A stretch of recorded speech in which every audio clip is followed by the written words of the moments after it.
Hello YouTubers, this is Lynn Mooney again, and I say again because I'm going to speed up the video process because the camera shut down because time passed by. So let me quicken the pace. I'm going to show you guys 5 games today, 2 of them being Nintendo Switch games, 3 of them being DS games. I'm going to do 1 Switch, 3 DS games, and then followed by the last being a Switch game that I have over here. I just realized I still have the goodies out. Oh well, it's going to be that way. First game. Imported it from Play Asia. It was $31.99. I think on digital on the North America store it's $29.99. And for it being so close to the same price, imported it because stateside we only got the digital version. We didn't get a physical version of the game, and you can change the text to English if you want to. So this is of course a really heavy text-based game, visual novel, legal drama, adventure game. I think the first game released sometime in October of 2001 on the DS. But no, this series essentially has its own like live action film, anime, manga series, drama CD, stage plays, musicals, you name it. It is a very popular series, and this is the Phoenix Wright Ace Attorney Trilogy set, so it contains the main 3 volumes, 3 games on 1 cartridge, which is awesome. And for the price, why not? It has updated graphics, I think typo fixes. On the inside it's pretty cool. They didn't leave it blank. They actually wrote, I guess, like an instruction guide how to play the game. I'm just happy that they put something on there instead of it being a boring blank white on the back, which is really cool. I haven't played this series yet. I've heard a lot of great things about it. One of my friends swears by this series that it is awesome. I played the Danganronpa series, and that was murder mystery, a visual novel, also taking, you know, you have a lot of investigation, picking different clues and so forth to use in your class trials for that game. And this one, it's court trials, and you do a little bit of looking around to find different clues and stuff in order to help your case, which I thought was really sweet. So that one should be really good. The next game, DS game, is going to be Master of the Monster Lair. This is a dungeon crawler requiring the player to build the dungeons to lure the monsters who are destroying the cities. Defeating the monsters gives you rewards such as like items, money, food, ingredients. You can also complete village requests. You'll often get rewarded with valuables, which is really cool. And I didn't really know much about this game in the beginning, but for $4.99 when I found it at another GameStop, I thought, you know what, why not? That's really cool. Both of them I think are a steal of a deal. Like $32 for 3 games on the Switch and that DS game for $5. These 2 are going to be the most expensive out of the games. And that is going to be Izuna, the Unemployed Ninja, and then Izuna 2, the Unemployed Ninja Returns. This one I had actually heard from a couple YouTubers online talking about it, how a lot of people really haven't played this series and it's not really, you know, spoken a lot about it. But essentially this is a roguelike RPG, and it starts off in the beginning kind of a little bit cheesy but still cute, where it's like long ago. Essentially peace settled over the land, demons and monsters no longer troubled the people, but as a result of this, tension between countries gave way to friendly relations. People used to fear and worship the gods, but slowly faded from the people's minds. Ninjas began to fade in the modern world, and the story starts out with 4 ninjas seeking a place to call home, and one of the main protagonists in your party, of course, is going to be Izuna. And then I have the 2 right here that I'm talking about. So Izuna 1 and 2. I'm trying to see if the camera will actually focus. Okay, good. It focused on 1. And hit focus on 2. Cool.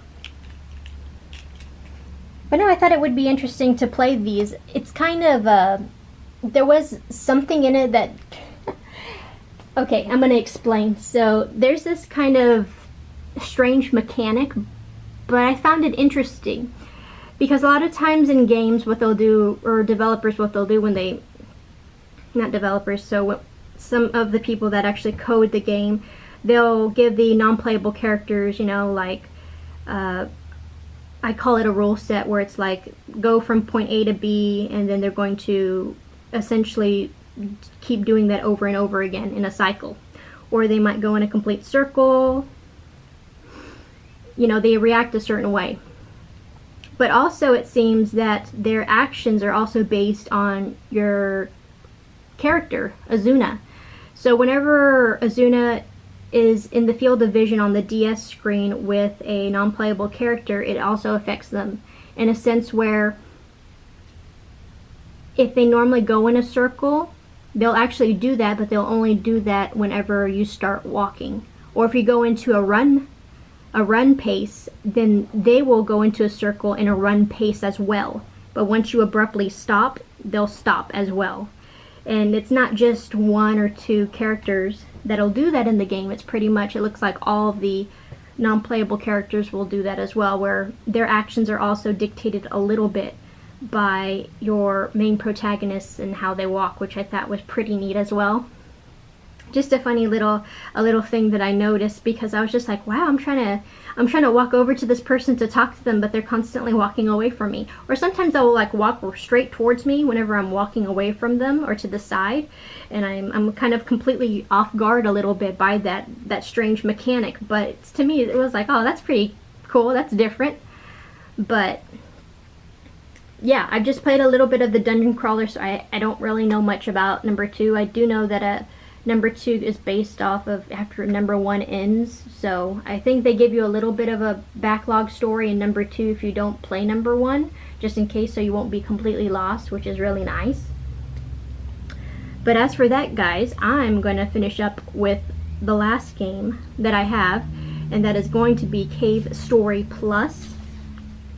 And I just realized, oh man, I had other papers and junk on the side of the desk that I should have moved beforehand, but it's okay. I'm just gonna keep going, and I just like shove it to the side. I forgot about it.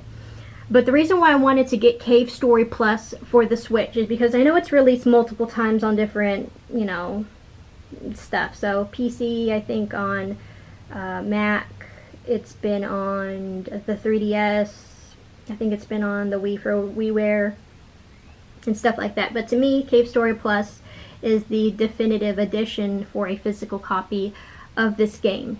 It adds certain things that weren't in the previous versions of it, or it contains a lot of stuff that might have been from the previous versions, but then adds new other elements to it for just this version, which is really cool.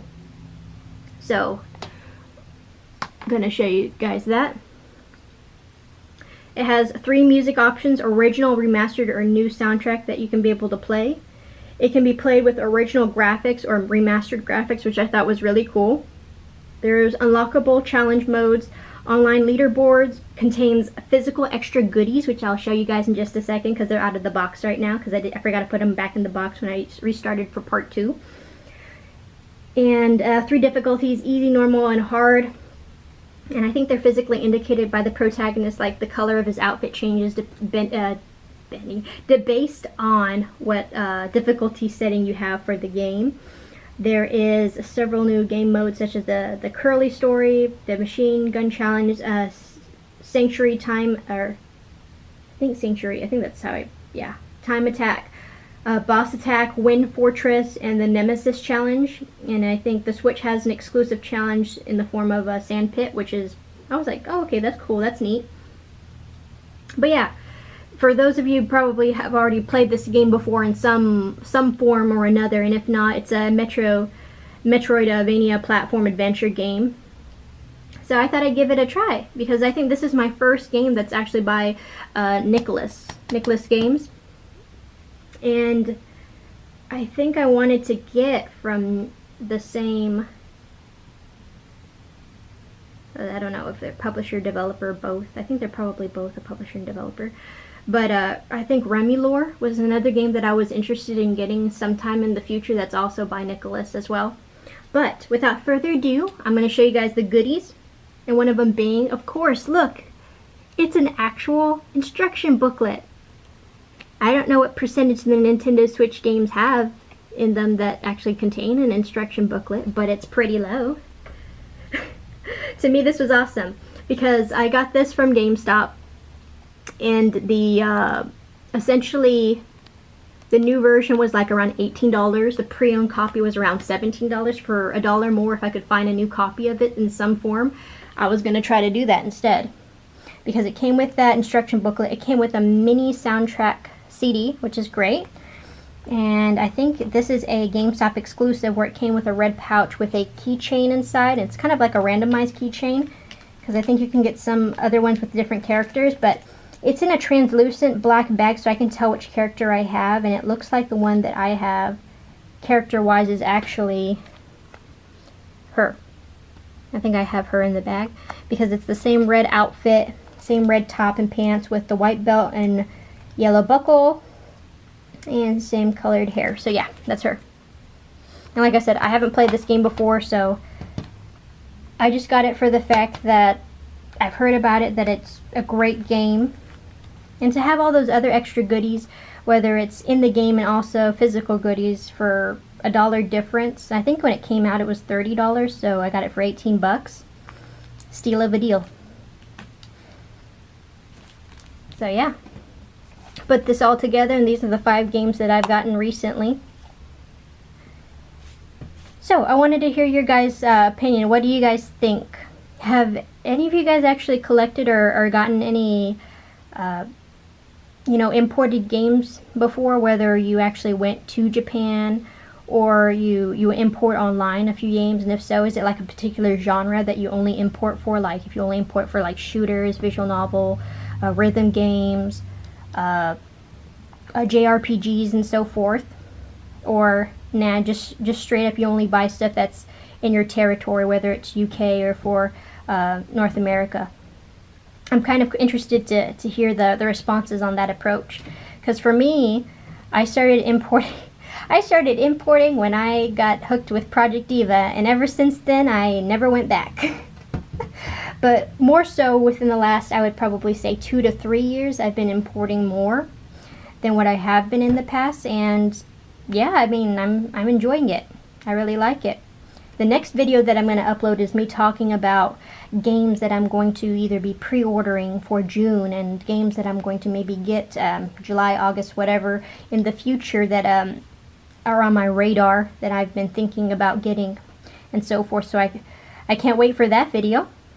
But yeah, pretty much it. I hope you guys enjoyed, because I enjoyed talking about this stuff to you guys. I'll talk to you guys later. I hope you guys have a good day or good night wherever you are. This is Lynn Mooney signing out. Bye bye, guys.